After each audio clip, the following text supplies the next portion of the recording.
So hello and welcome to another episode of the Designer Diaries podcast. In this episode, I want to give you a bit of the behind the scenes of the tools, the softwares, and the kind of tech stack, I guess, of what I use to run my website design business. So from the boring kind of admin bits to what I actually use in my website and design process, my client management and marketing as well. And you're probably going to look at this list and be like, oh my God, that's so many different tools and subscriptions. Some of them are free, some of them are paid. But honestly, this is the lean and stripped back version. I am definitely a bit of a software junkie. I love to try different tools that I think are going to change my life by streamlining things and making my life easier.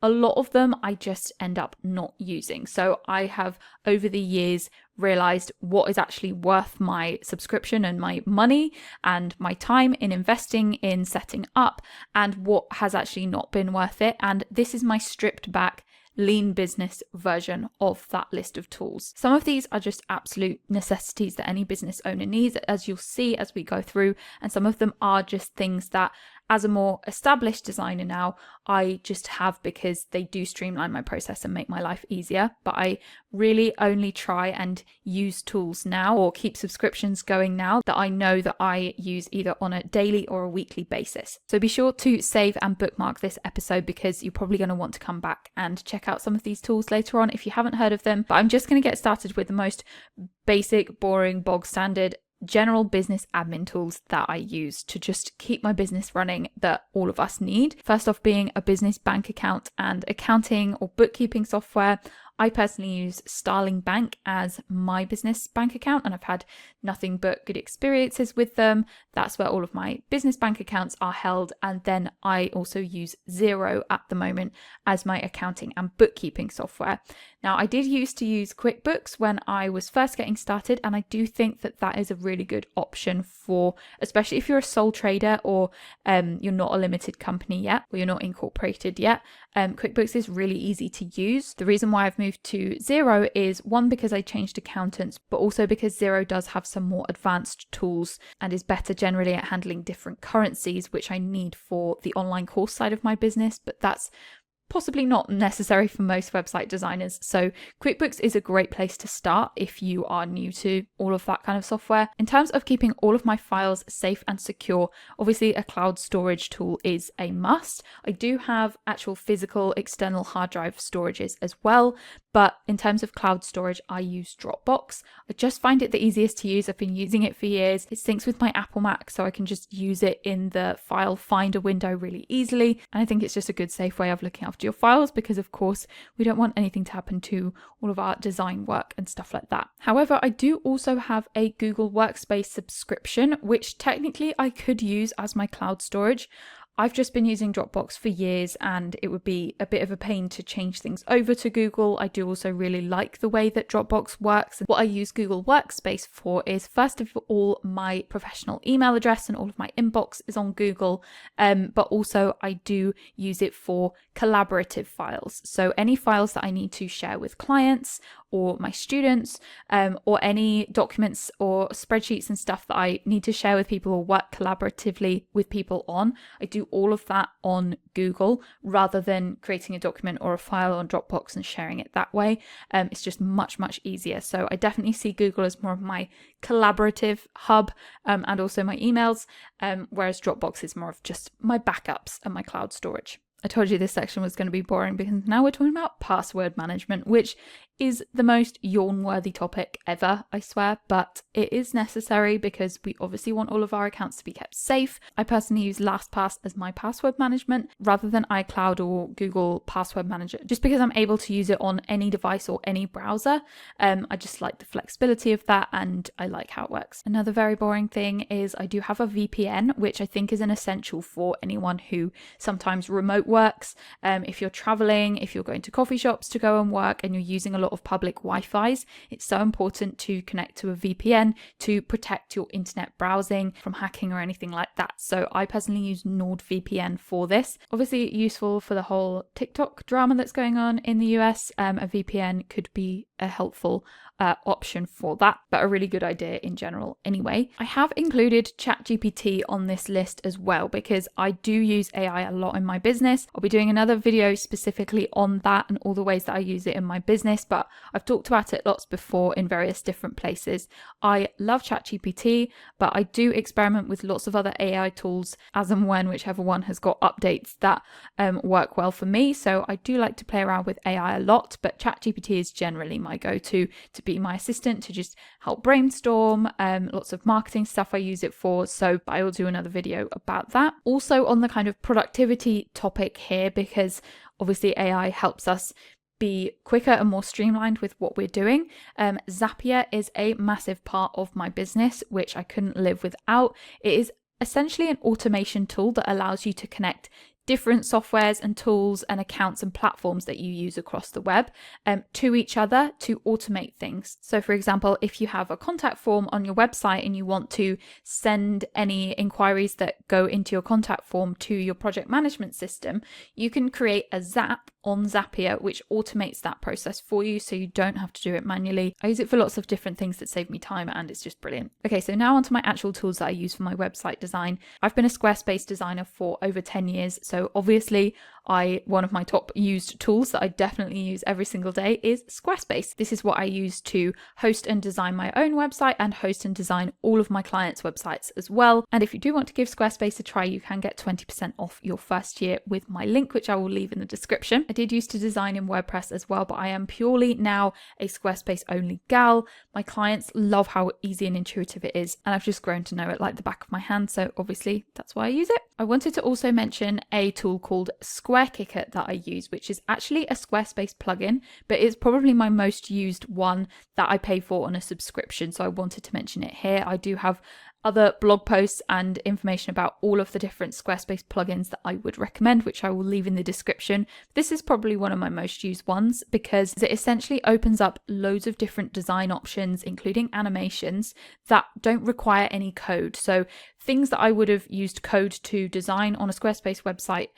originally, I now don't have to because I just have this really easy plugin which does it for me without me needing to code. So it saves me a lot of time that way. I'll share another Squarespace plugin with you, but I promise this will be the last one, and that is SEO Space, and this is actually an SEO plugin. So it provides data and analytics on the SEO of my website or my clients' websites and makes suggestions for improving each of my pages. I would definitely recommend that. Again, I'll leave all of the links to all of these tools in the description as well. For my website domains and my clients' domains, I typically recommend GoDaddy, to be honest, just because it is really good value, and GoDaddy also connects really easily with Squarespace and lots of other tools as well. It's just a really popular domain host, so I typically recommend that. Even though you can technically get domains through Squarespace, I think they cost a little bit more, and I personally, from a security side, like to have my domain separate to my website hosting. When it comes to website cookies, this is also a very, very boring thing that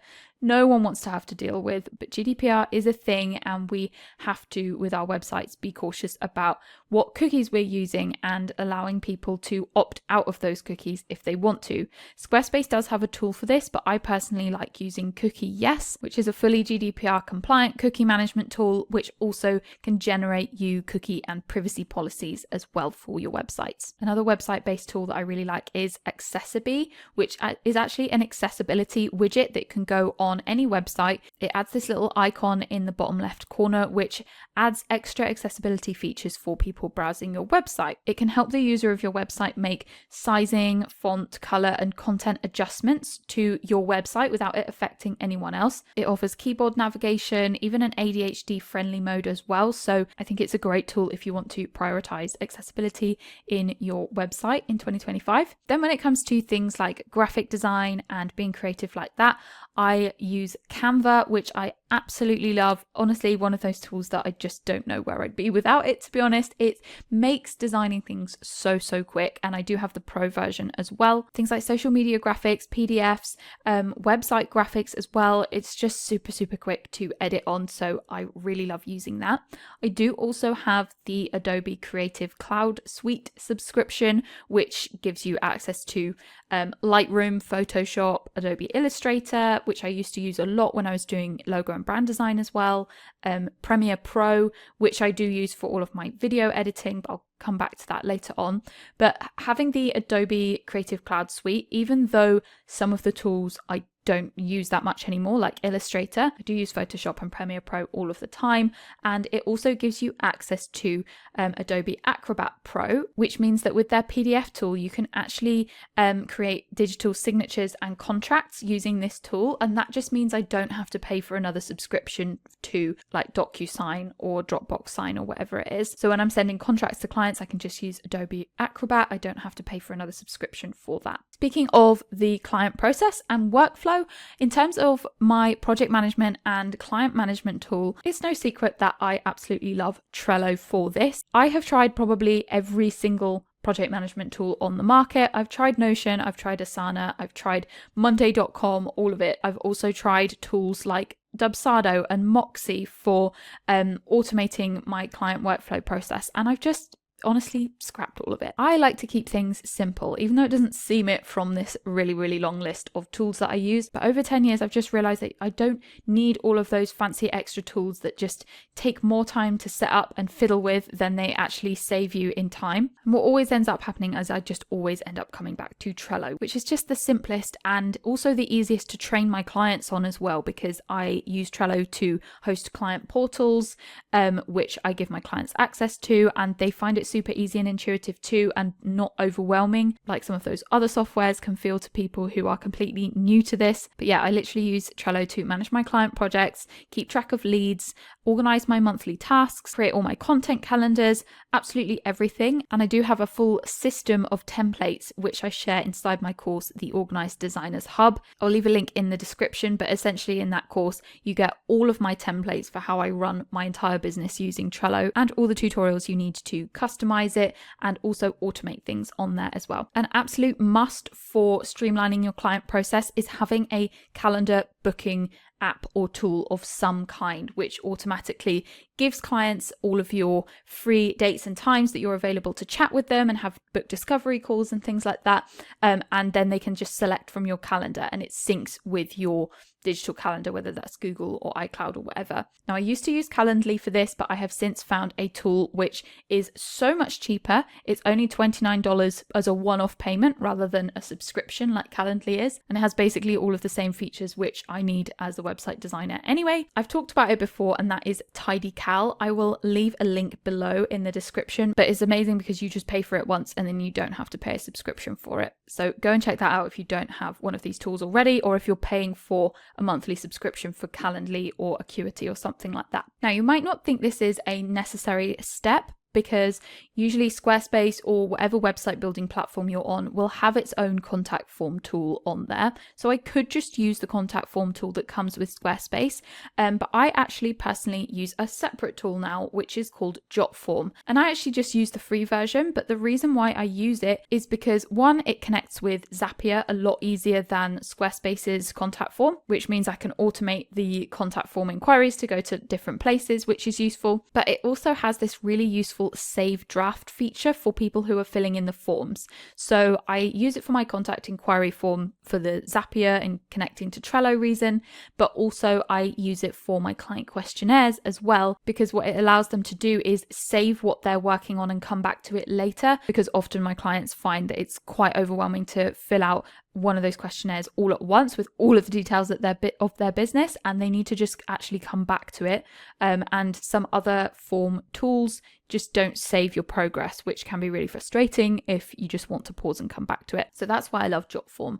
I also use obviously Zoom to do my discovery calls with my clients as well, but that's pretty standard for most businesses. So now we come on to marketing tools. And again, I've tried so many different tools and paid for lots of different subscriptions in the past, but I have really condensed this down into just the main ones that I need now. And of course, one of them is my email marketing tool, for which I use Flowdesk, which I've talked about so many times here on YouTube. And I just love this tool. I've tried MailChimp, MailerLite, ConvertKit, ActiveCampaign all in the past and never really got on with any of them. But Flowdesk is so easy, so intuitive to use. I will leave a link in the description because if you use my link to sign up, you can get 50% off your first year. So definitely worth doing if you want to get started with email marketing and you just want a tool that's super intuitive, super easy to use, and also creates beautiful emails. I've got loads of resources all about Flowdesk and why I use it versus other tools and comparisons to other tools, which I'll leave below as well. When it comes to Instagram, I do use a scheduling tool to help me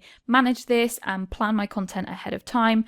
Obviously, I have Trello that I use for my actual kind of content ideas plan, but in terms of actually scheduling things to post automatically later on, I do pay for Later to do this, which I've got a whole video on. And with Later, it doesn't have to just be Instagram. You can also schedule things to Pinterest or Facebook or wherever it is you're posting. Now, the only other paid tool that I use right now for marketing and social media is ManyChat, which is an automation tool that you can use on Instagram, where if someone leaves a comment on one of your posts or messages you with a specific word, it automatically then messages that person with the information that they want. So for example, if I post something on Instagram that says, oh, I have a full guide about this, if you want to learn more, just comment guide below in the comments, and someone was to comment guide, ManyChat is connected up to my Instagram account and will make my account automatically DM that person with the guide or the information that they've essentially requested by commenting on that. You've probably seen these everywhere. Lots of people use them, and it's a really great way to easily give more information and link to things where you can't usually use links on Instagram. And finally, just a couple of extra tools which I use for the online course section of my business, which obviously isn't applicable to probably most website designers, but I thought I'd share them here anyway because some of these I use for other reasons as well.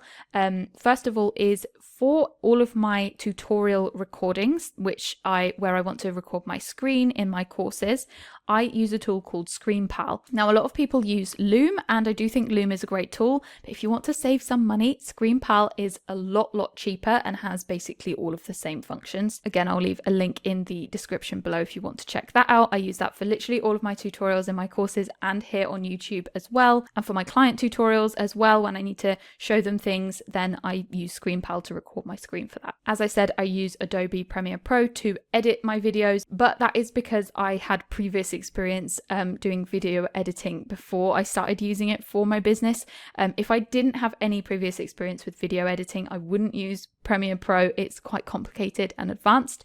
I would use something like CapCut instead, which is a much easier tool to use. And finally, to host my online courses, I use Teachable as the online course platform. I've got a blog post all about why I use Teachable in particular versus other course platforms. I just find that it has all of the features that I need. It allows people to have one single login to access all of my courses, and I just like the way that it looks and makes my courses look really professional, so that's why I use it. So that is my full tech stack of softwares that I use and tools and things in my business that I consider to be essential. As I said, it seems quite long, but I've left all of the links in the description. If you would like me to do another video or episode all about the extensions and extra little things that I use in my design and client process, which speed up my workflows, then let me know, because I haven't included any of those in here. I mean, like the free browser extensions and little tips and hacks that I use to speed my process up. I would love to share that, so let me know if you would like me to do a video on that. Thanks so much for tuning in. I will speak to you again very soon with another episode.